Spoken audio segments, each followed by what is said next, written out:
Today's video is going to be a really special one. A dear friend of mine, David Kessler, made a guest appearance on my live retreat in Florida this year, and he blew people away. David Kessler is the world's foremost expert on grief, and the stuff he talked about in this session, it should be required listening for everybody who wants to overcome pain in life, heal from past grief, and move on to a happier life. David changed my life. We did a session together that wasn't supposed to be a session. I was supposed to be interviewing him, and in the middle of the interview, what he was saying it broke through any defenses I had professionally, and it allowed me to release some things that I'd been holding on to. So he just has that ability to break through. See if this does that for you. I think it will. I'm so excited for you to watch this. This is David Kessler.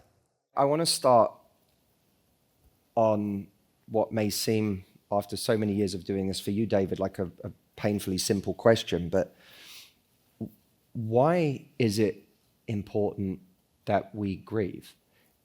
I know that everyone would have, everyone in this room would have some kind of bumper sticker answer to that, a cliched answer to that. And yet, so many of us avoid grieving because we don't want to open that door, whether we're grieving a person that is no longer here, whether we're grieving a person that is still here, whether we're grieving a life that was lost, a job that was lost, a future that was lost, a family that we never had and lost the opportunity to have. We all have things.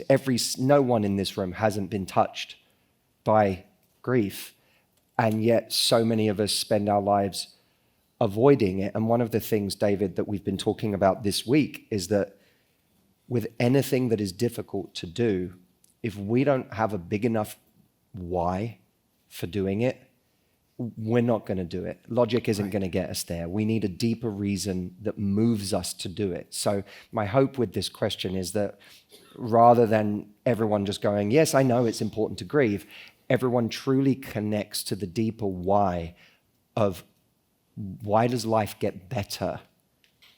How do we get helped if we actually choose to do the difficult work of grieving? Okay. I'll give you the bumper sticker. And the bumper sticker is true, and then I'll go for a deeper answer. But the truth is, those who grieve well, live well. Those who grieve well, live well. Matt told you a little bit about my life. I want to also just say, not only did I have to say goodbye to my mother, and by the way, before I go into this, I want to just mention triggers. I call them activators. They're those intense reactions. Our norm is if we are triggered, we often run. We want to protect ourselves. We want to step out of the room. I've been triggered. Let me walk out of the room. Because I might say something that activates you, that triggers you. I want to invite you to consider your triggers for grief, for trauma, for old wounds, whatever they may be for. I want you to consider them a map of where your pain is and a map to your healing. And so we all inherently know how to run out of the room if we get triggered. But I want to invite you to try to stay present and get curious. It's so hard to do. I do this myself. When I go into a wound, I try to stop myself and go, ooh, I'm in it. I don't always get a chance to be this deep in it with a pause. Let me pause and be curious about this pain I'm in. So when we think about why do this, one of the other things I think about is I've done many groups like this, and you come to a hotel, and I remember one time coming to a hotel and having my meeting room full of people, and next door was the realtors, and down the hall was the nurses, and around the corner was the Kiwanis Club and all that. At the end of the day, the staff came by as we were wrapping up, and they said, "What were you talking about in here?" And I said, "Why do you ask?" And they said, "Because your group was laughing the most." Wow. And I said, "Grief." And they said, "What kind?" And I said, "The kind you have when there's a change you didn't want to happen." And they couldn't understand it. But here's the thing. That group cried deeper and laughed heartier. Loss and grief and healing expands our bandwidth. I ran into in my neighborhood a woman who worked with me years ago, maybe 30 years ago. And we're just walking. I'm walking my dog, and I ran into her. And she said, "Oh my gosh, I've been following your career. I did it." I'm like, "I'm a neighbor." And she said, "I'd love to be friends with you, but it would just be too depressing."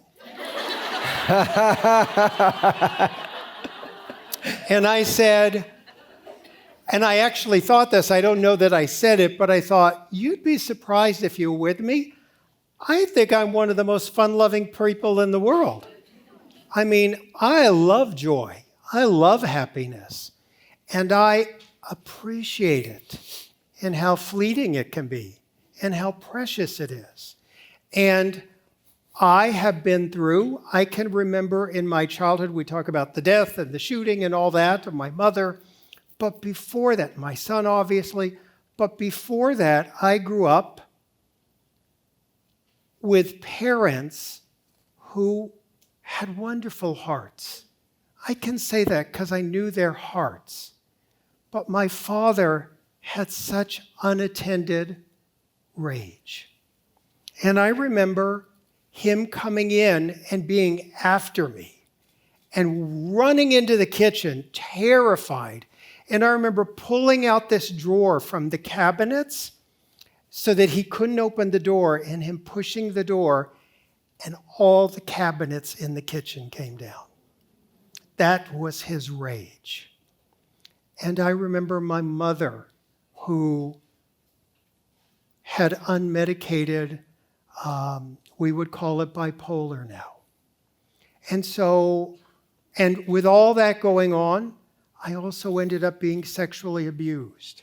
So I have been a buffet of things. And, even with my own mother dying in that hospital when there was the shooting outside, a small note, my parents had me in the room when they had, and remember, this is a husband and wife is dying, they had a monogamy discussion. Note to self, never have a monogamy discussion around kids.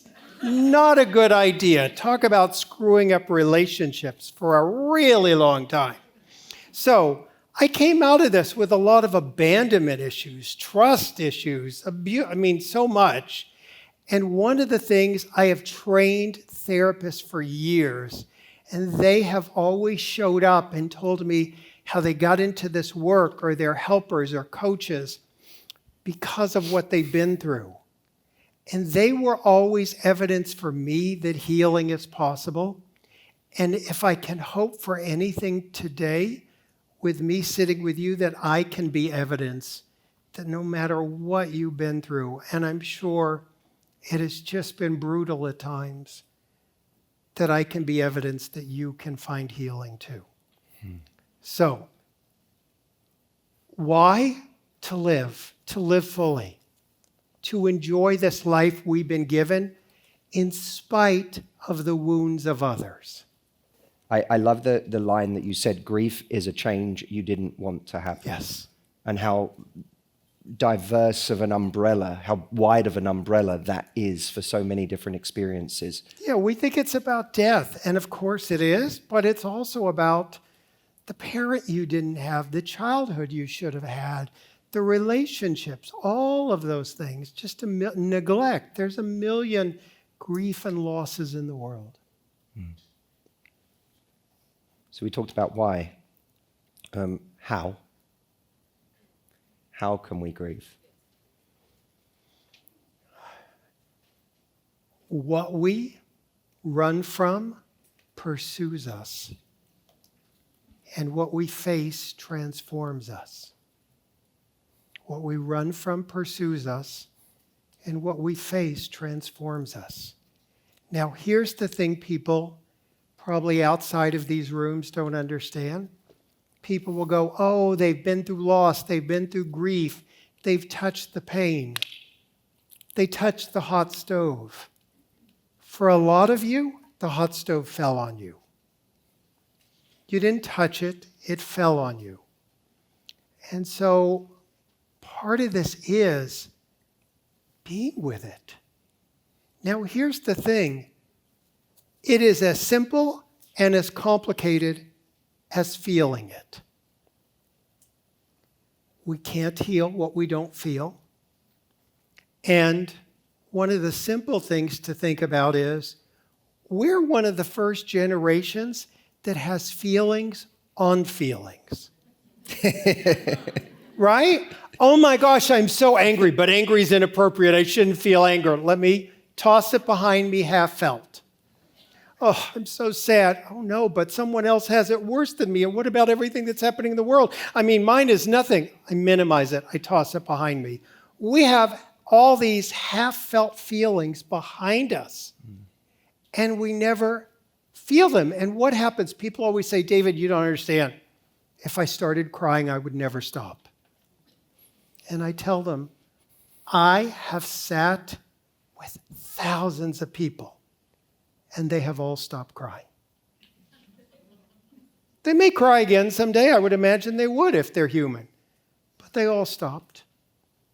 You know, one of the things our wounds of our childhood does is when we're in pain, it whispers to us, you might be in this pain forever. And you're like, crap. And that's not true. No feeling is final. No feeling you have is final. Every feeling is going to change. So it's about being present and feeling it. How do we create moments for that? Do we wait for them? And when they strike, not run away? And what does not running away practically look like? Or do we proactively pursue those moments? You have to do none of that. What's in front of you is your healing. Let me give you an example. We're judgment machines. We're always judging. What if I walked into this room and I went, oh my gosh, I got to find an audience for my healing. I need this specific, oh, there you all are. Not the right audience. You're not the right audience for me. What would happen, even if I thought that subtly, so subtly I thought that, you know what would happen? You would feel it. You would feel on some level, David doesn't feel right about being with us. And it would bring a disconnection to us. How do I know you're the right audience today? Because you're here. Because you're in front of me. You're the ones that showed up to dance today. You're exactly the right person. You're exactly the right audience for my healing. Matt's exactly the right person for my healing. You know, I remember that day we talked and on that walk, and you said something about, I feel like there's something here, like, we're going to be friends. And I said, it can't work one way. I can't be here for your healing without him being here for mine too. And that's true with every single situation. Every single person is our healer, is our teacher. Doesn't mean you like them, doesn't mean you approve of what they do or how they treat you, but they're for your healing. Every situation is a clue. So the question becomes, here I am today. What's up for me? What's up for me today? For people who relate to feeling something and then they almost shut it down, we're so used to that, right? Correct. We start crying and we wipe away the tears and we say, I'm sorry, I'm sorry, I'm sorry. And we kind of immediately lock it up again. We snap ourselves out of it. Right. And for some people, they may not even get there. There'll be people in this room who will say, I just feel completely numb. Like, how do I access it when I just feel numb? I feel so disconnected. So perhaps that's a two-parter, but what can people do who feel like something comes up for them, but there's almost an instinctive and reflexive shutting down? Because you needed to. Because you needed to protect yourself in the past, and you're trying to protect yourself in the moment. You know, we talk about, oh, I'm being triggered. Your mind actually isn't triggered. Your mind is predictive. Your mind is predictive. It's this amazing computer that's trying to predict the next moment to keep you safe. And what does it have to rely on? The experience of the past. So it takes the past to predict the future, warning, warning, and we see danger when there's not danger. So to recognize, oh, that's the protective part in me trying to run from this. That's the part of me that's just trying to take care of me. Here's the thing I always tell people, like, oh, we're so judging ourselves. And they go, I'm not judging myself. We are judging ourselves. But I won't even explain that because we all know we do. But this work isn't self-help. This work is self-acceptance. When Matt says, well, what if they're feeling numb? To go, oh, all right, I'm feeling numb. Numb's good. It's okay to be numb today. Because here's the thing, when we accept where we are, it magically changes. When we fight where we are, it sticks with us. Yeah, because there's always been moments on a retreat where I know certain people feel there is a judgment that says, I'm not feeling what I am supposed to be feeling right now. You know, I can see other people around me getting emotional. I can see that just resonated with everybody. But for me, I don't feel anything. And then they go into a story of, therefore, I must be broken. But who's going to do you if not you? I mean, I get she's doing this and she's doing, but I got to be me. I'm not supposed to do them. I got to be me. Oh, look how much they're crying. Okay, look how much I'm not crying. I'm doing me perfectly. I am doing me perfectly. Here's one more thing I want to say about that. People say to me so many times, David, you don't understand. I'm so good at my work, but I'm so screwed up in relationships. Anyone ever thought that? Yeah, right? So, most of us, you are doing relationships 100% correctly. Like if I could grade all of you, and you shouldn't be asking me for a grade, but if you wanted a grade, I would give you all an A+. You are doing relationships exactly right. Exactly the way you were taught. You are doing it by the imprint you were given. You're following the imprint. The work and the imprint has the loss, has the abuse, has the grief, has all of it in it. How do we go past the imprint to come into this moment and just show up? That's where the new relationship begins. Isn't David brilliant?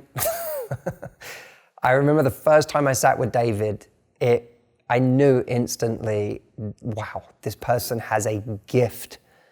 And it's one thing to listen to it, it's another thing to work through the stages that David talks about, to work through the things that he's saying. If this resonated with you and you want to apply what David is talking about on a practical level to work through something in your life, David has a brand new workbook out called Finding Meaning, the 6th stage of grief. It is a practical workbook that you can go through to actually apply what he is teaching. So go check it out. I'm going to leave a link. Grab a copy for you, grab a copy for anyone in your friend group or your family that you know could also benefit from this. And let me know in the comments what you thought of this session. It was very, very special for me and for the people inside that room. I hope it was for you too. I can't wait to read your comments, and I'm excited to know the results you get from going through the workbook. Be well. Thank you to David, my friend. I so appreciate you doing this. And thank you to all of you for watching. Be well and love life.